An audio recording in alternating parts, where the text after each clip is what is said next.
Welcome. You may recall that in my last video about the Burt sisters, I spoke about a letter believed to have been written by Elizabeth Fry to the London Morning Herald in 1822. And if you missed that video, I will put a link below this one so that you can watch it. Now, Elizabeth Fry, along with a woman named Mrs. Pryor, had visited the transportation ship Mary Ann and witnessed the arrival of female prisoners from Lancaster Castle as they boarded for transportation to Van Diemen's Land, and what they saw was deeply disturbing. The women were not only handcuffed, but were also wearing heavy leg irons, which caused severe swelling and inflammation. The Female Factory Research Centre in Hobart believes that Elizabeth Fry is the author of the following letter. Morning Herald, London, 29th of January 1822. Sir, this occurred on board a female convict ship, the Mary Ann, which I visited at Woolwich last December in company with a benevolent friend. Our attention was forcibly drawn to a convict named Isabella Hamill, whose wretched condition was peculiarly calculated to excite commiseration. She had been sent from Lancaster, chained to 3 other females, on the outside of a stagecoach, where they all remained the greater part of 3 days and nights. During this tedious period, when the calls of nature or any other pressing want made it necessary for one to get down, her request, how urgent whatsoever, could not be granted, unless she could prevail on the other 3 to get down and accompany her. This inconvenience, though great and revolting to every feeling of propriety, because the keeper was always unavoidably present, formed but a small part of the above-mentioned unhappy woman's sufferings. One of the fetters with which she was bound acted as an implement of torture and became literally buried in the flesh of her leg. At the time I saw her, the surgeon, Dr. Hall, said that the swelling and inflammation were greatly reduced, but that for some days previously he expected the whole limb would mortify.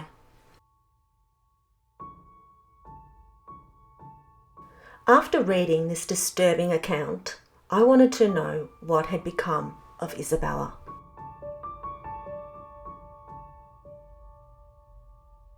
Isabella Hamill, née McCormack, was born around 1786 in Dungannon, Northern Ireland.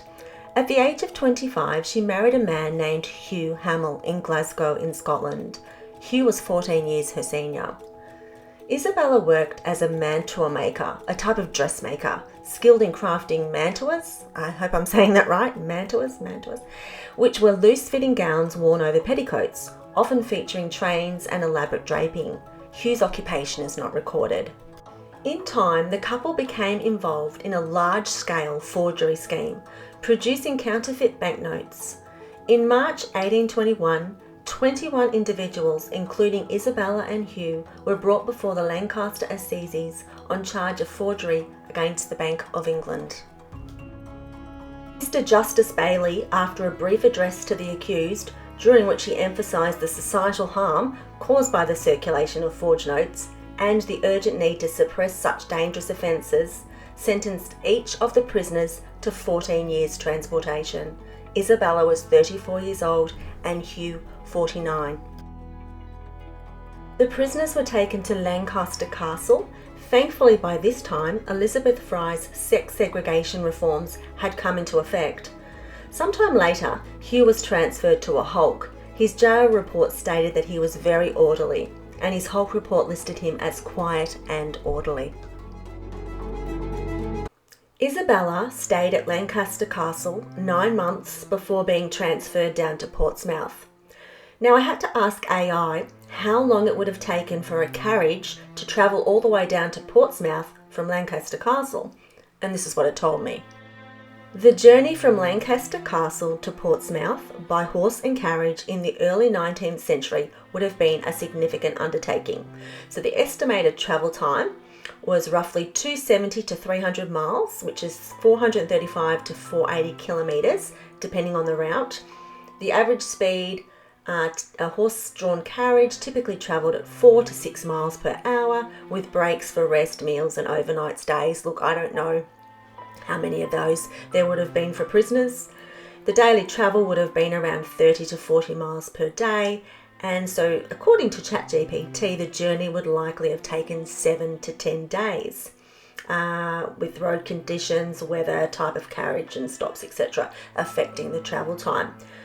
But Elizabeth Fry's account was that the women had been chained to the outside of the stagecoach for 3 days and 3 nights.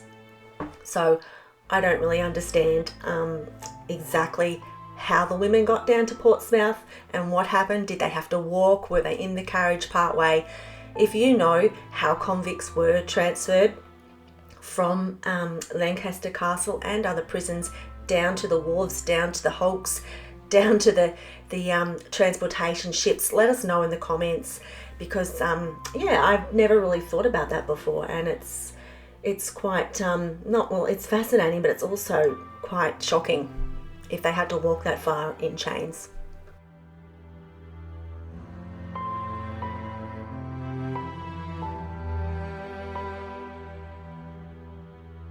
No wonder Isabella was in such a terrible state. What a nightmare. Now, there is no official surgeon's report about Isabella's health, only that she was a swearer and disorderly. Well, can you blame her? Her JAR report stated that she was an old offender. The Mary Ann arrived in Hobart 5 months later, in May 1822. Isabella's husband Hugh had already arrived in October on the Malabar, and he was assigned to public works for the majority of his sentence. Public works was manual labour and infrastructure development under government supervision.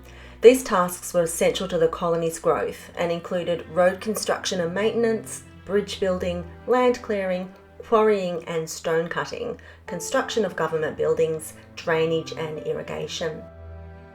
I wish I could say that Isabella's life improved after she arrived in Hobart, but sadly the reality was quite the opposite. 4 months after her arrival, Isabella was charged with assaulting and beating Elizabeth Brown. Isabella pleaded not guilty. Brown didn't appear in court, so the matter was dismissed. 3 months later, Isabella, her husband Hugh, and another convict were charged with receiving 300 shirts and 5 pairs of trousers stolen from an H.M. magazine of Hobart. That was the name of the shop. Interestingly, their testimonies reveal that despite both being under sentence, Isabella and Hugh were living together, a rare but not unheard of arrangement for convict couples at the time. I have a feeling that they were both quite entrepreneurial, shall we say. Now, their testimonies about the matter are as follows. Hugh's statement was that he was not at home when the shirts were found at his house and that he knew nothing about them. Yeah, okay, Hugh. Isabella was examined before the Superintendent of Police, and she stated that at about 10 o'clock yesterday morning, Hugh White came to my husband's house in the street, not named. He had a bag under his arm in which were 6 striped cotton shirts, the same which Constable Kirby found in my bed. He went into my bedroom, and what he had under his arm he put under the bed. And if he wished to get rid of what he had, he went away, saying he would return in about a quarter of an hour. Shortly afterwards, Constable Kirby came in and took the shirts. Her further examination on another day states that 11 shirts were found by Constable Hopwood in the loft. She said she'd brought them off Hugh White half an hour before he brought the 7, 6 of which were found in my bed. I gave him 5 for the 18 shirts. Oh, anyway, so she's basically saying she brought them off this man called Hugh White, but clearly she probably didn't. And the court found a James Wood, a Hugh White, Isabella Hamill and John Roberts guilty, and they acquitted Hugh Hamill, William Waters and William Herbert. So again, they had a little bit of a scam going, I think, just like back in England with the money. This time it was shirts and clothing. The sentence for James Wood and Hugh White, they received 100 lashes in the usual way and to be transported to Macquarie Harbour for 7 years. Isabella Hamill and John Roberts were to be transported to Macquarie Harbour for 5 years. Records show that only 9 women were ever sentenced specifically to transportation to Macquarie Harbour as punishment for crimes within the colony. Not only were husband and wife now separated for at least 5 years, but Isabella was also about to be transferred to one of the harshest convict prisons ever established. Even reaching Sarah Island, located within Macquarie Harbour, was a torment in itself. To get there, convicts had to sail through the harbour's entrance, a wild, shallow and treacherous channel less than 500 metres wide. So feared was this narrow passage that convicts grimly named it Hell's Gates. Sarah Island was one of several sites of secondary punishment, reserved for convicts who committed further crimes after arriving in Tasmania. It was a place of raw and relentless punishment, exposed to the fury of the West Coast's weather, battered by fierce winds and unceasing rain. As Tasmanian historian John West wrote in 1842, 9 years after the settlement was abandoned in favour of Port Arthur, Sarah Island was a place of degradation, depravity and woe. Fewer than 30 convict women were ever sent there. Escape was a daunting prospect. Prisoners had to cross the harbour and then hack their way through the impenetrable rainforests of the West Coast. Yet, despite the odds, more than 150 convicts attempted to escape during the settlement's 11-year existence. Male convicts were quartered on Sarah Island, while female convicts were housed on Granite Island, later known as Grummet Island, a small isle located about half a mile from Sarah Island. In total, just over 1,150 prisoners served time at Macquarie Harbour, and researchers estimate, like I said before, fewer than 30 of these were women, though the exact number is still under investigation. I mean, poor Isabella, how did she find herself there? I don't believe that she did anything that bad. So of the women who were sent to Macquarie Harbour, perhaps half were assigned servants, accompanying administrators, doctors, officers or soldiers, and their presence was limited and their roles often tied to domestic service rather than penal labour. Now this is just some of what the men had to endure. Every morning began with a roll call. Any convict who failed to respond to their name was flogged, without exception. Breakfast consisted of 1.5 litres of skilly, which was a thin, watery broth made from oatmeal and water, barely enough to sustain the day's labour. After breakfast, the men were assigned to work crews and dispatched to various tasks across the island. Some were sent to Brickmakers Bay, Charcoal Burners Bluff, or Lime Kiln Reach, where they laboured under harsh conditions. The commandant of the outpost was Lieutenant John Cuthbertson of the 48th Regiment. To Cuthbertson, Macquarie Harbour was his domain. He was both master of Sarah Island and its magistrate. Endowed with extraordinary authority, he controlled every aspect of the lives of those under his jurisdiction. Detailed records portray a man more than willing to impose brutal reprisals for even the most minor infractions. Committing a nuisance, 25 lashes. Losing or disposing of his shirt through neglect, 50 lashes and 6 months in irons. Destroying a government trust through neglect, 7 days on bread and water. Entering Cuthbertson's quarters and stealing plums and tea, 100 lashes. Absconding into the bush, 100 lashes and 6 months in irons. When convict James Mason severed 2 fingers, likely with an axe, Cuthbertson charged him with deliberately damaging himself in order to deprive the government of his labour. The punishment, 50 lashes. As historian Hamish Maxwell Stewart observed, how easily 100 strokes slides off the tongue, and yet how hard it is to comprehend the savagery of such a punishment.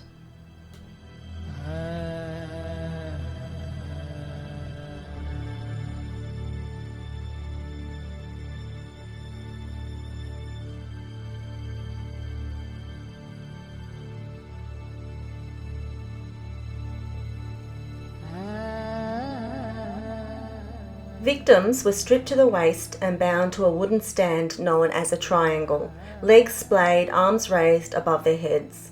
On Sarah Island, these triangles stood just above the waterline, beside a long planked gangway.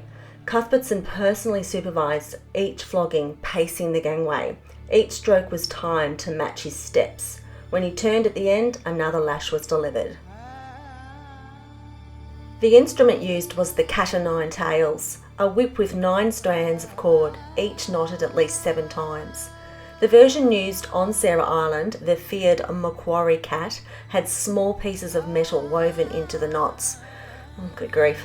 Victims bled into their boots after only a few strokes. A full 100 lashes could kill a man. Cuthbertson drowned in December 1823 while attempting to recover a vessel that had broken its moorings during the storm. I doubt whether there would have been any tears. In the preceding 12 months, he had ordered 9,100 lashes inflicted on a convict population that rarely exceeded 150. Although Macquarie Harbour was intended as a prison of last resort and quickly gained a reputation for housing the colony's most degenerate criminals, the reality was more complex. Well, I'd hardly say Isabella was a degenerate criminal, would you? Those convicted of the most serious crimes, such as murder or rape, were typically sent straight to the gallows. In fact, only 3% of convicts sent to Sarah Island had committed violent crimes. Some had never even been convicted of anything at all. All Isabella had done was to receive stolen goods, hardly a hanging offence. Yet within this brutal system, many committed acts of shocking violence. It's hardly surprising. Treat people like animals and they may begin to behave like them. Irene Schaefer, in her article The Forgotten Women Convicts of Macquarie Harbour, 1821 to 1826, wrote, "From studying their conduct records, it seems that some were connected with the hospital when they first arrived in Hobart. The 1821 to 22 muster refers to them as in the hospital, although it is not clear if it meant as a nurse or a patient. Had Isabella been in the hospital because of the damage done to her legs by the chains when she first arrived in Hobart, or had they healed on the journey? We just don't know. Or had she been assigned to work there? The fact that she was living with her husband and not in the female factory or assigned to a family suggests it's probable that she was assigned to work in the hospital. There's nothing in her convict conduct record to confirm or deny this. The first record we have of Isabella in the colony is her appearance in court. Now, Irene Schaefer continues, "What sort of life did these women lead in this remote area? A hard day-to-day existence, not only for these convict women, but for the soldiers' wives and their children. It would have been the worst possible existence in a place that had no comparison in the whole country. It could almost be compared with being shipwrecked on a desert island. From glimpses of their conduct records, some of the convict women had problems with the overseer John Anderson and assistant surgeon Crockett, resulting in 2 of them being placed in the stocks for 2 hours each day for 6 days. This took place in May, when the winter days would have made it very cold and uncomfortable for them. 9 inches of rain are often recorded during the month of May. The iron collar was also used for some crimes. One of these women was Isabella. On the 17th of November 1823, she was placed on bread and water for 7 days for abusive language to the assistant surgeon, Henry Crockett, and she was to sit in the stocks for 2 hours for each of these days. For making use of false, scandalous and malicious expressions on a late trial. I'm not sure what that means. Probably involving Crockett though. So I wonder if Isabella ever knew that Elizabeth Fry and the women of the Association for the Improvement of the Female Prisoners had advocated for her. And what would they have thought had they seen her suffering in the stocks during a freezing Tasmanian winter? I wonder what the truth was concerning Anderson and Crockett. Isabella wasn't the only one to raise concerns over these 2 men. Another convict, Sarah Griffin, was also charged with raising scandalous false reports prejudicial to the character of John Anderson, overseer, along with a Margaret Morgan. They were both sentenced to wear an iron collar and sit in the stocks at Macquarie Harbour. These women had no voice, and unfortunately, we will never know the truth. It is the only recorded incident we have about Isabella during her 5 years at Macquarie Harbour. Now, I did a little bit of digging about this assistant surgeon, Henry Crockett, and he actually sold the head of a male convict, Andrew Pierce, to an American, and it's currently sitting or at the University of Pennsylvania in their museum. So I don't know, this man may have been a piece of work, and those convict women probably had justifiable complaints against him.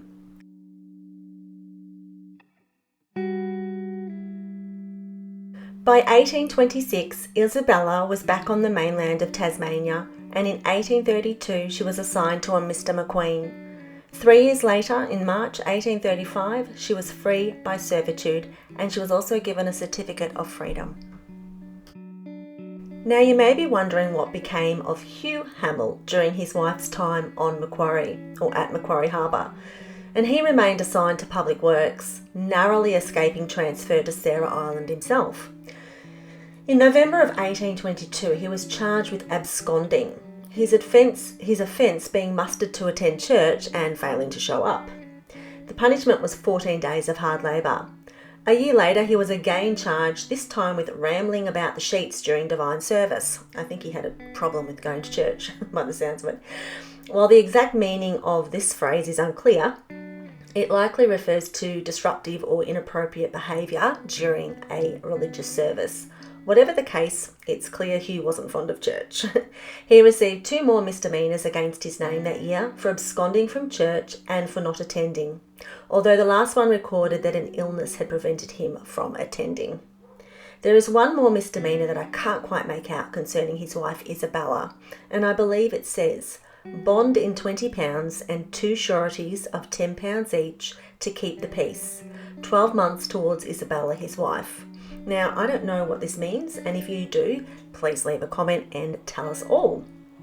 I did ask AI, ChatGPT, and this is what it told me. It said that it is a formal legal condition placed on someone, likely Isabella's husband, requiring him to maintain good behaviour. Here's what it means in plain terms. So, a bond in £20, he personally pledged £20 as a guarantee of his good behaviour, and 2 sureties of £10 each, and 2 other people also pledged £10 each on his behalf. These sureties were responsible for ensuring he kept the peace. So to keep the peace 12 months towards Isabella his wife, he was legally bound to not harm, threaten or disturb Isabella for a period of 12 months. Now, does that sound right? This was likely issued in response to a complaint or concern about his behaviour towards her. So that's very grim, isn't it? Very unfortunate, and please let us know if you can shed any light on what this exactly means.